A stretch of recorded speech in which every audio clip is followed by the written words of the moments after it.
হোয়াটসঅ্যাপের জনপ্রিয়তা নিয়ে নতুন করে কিছু বলার নেই। আমরা প্রত্যেকেই হোয়াটসঅ্যাপ ব্যবহার করি। হোয়াটসঅ্যাপে শুধুমাত্র চ্যাটিং করা নয়, হোয়াটসঅ্যাপের মাধ্যমে আমরা যে কোনো ডকুমেন্টস, ছবি, ভিডিও সব কিছু শেয়ার করে থাকি। হোয়াটসঅ্যাপে ভিডিও কলও খুবই জনপ্রিয়। আমরা প্রায় প্রত্যেকেই হোয়াটসঅ্যাপে ভিডিও কল করে থাকি।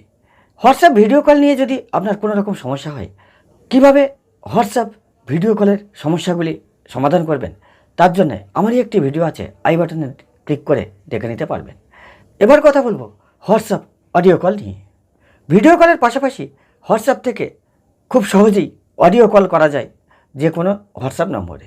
বিশেষ করে যাদের কোনো রিলেটিভ, বন্ধুবান্ধব বিদেশে থাকেন এবং মাঝে মাঝেই আইএসডি কল করতে হয়, সেক্ষেত্রে সাধারণ ফোন কলের আইএসডি খরচ অনেকটাই বেশি, কিন্তু হোয়াটসঅ্যাপ কল করলে এক নিমেষেই পৌঁছে যাওয়া যায় পৃথিবীর যে কোনো প্রান্তে। তার জন্য অতিরিক্ত কোনো রকম কল চার্জ লাগে না। কিন্তু হোয়াটসঅ্যাপ কলের ক্ষেত্রে আপনার ইন্টারনেট ডেটা খরচ হয়।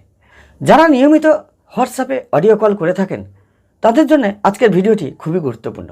আপনি অনেকটাই ডেটা খরচ কম করতে পারবেন ছোট্ট একটি সেটিংসের মাধ্যমে।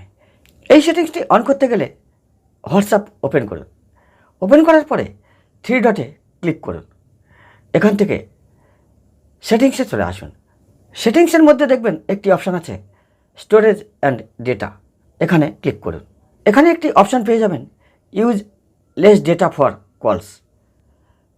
বাই ডিফল্ট হিসেবে এটি অফ থাকবে, এটিকে অন করে দিন এবং ব্যাকে চলে আসুন।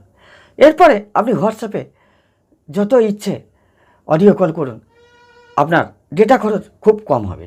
ভিডিওটি ইনফরমেটিভ মনে হলে অবশ্যই একটি লাইক করুন, বন্ধুবান্ধবকে শেয়ার করুন, আর আমার চ্যানেলে নতুন হয়ে থাকলে সাবস্ক্রাইব করে সাথে থাকুন।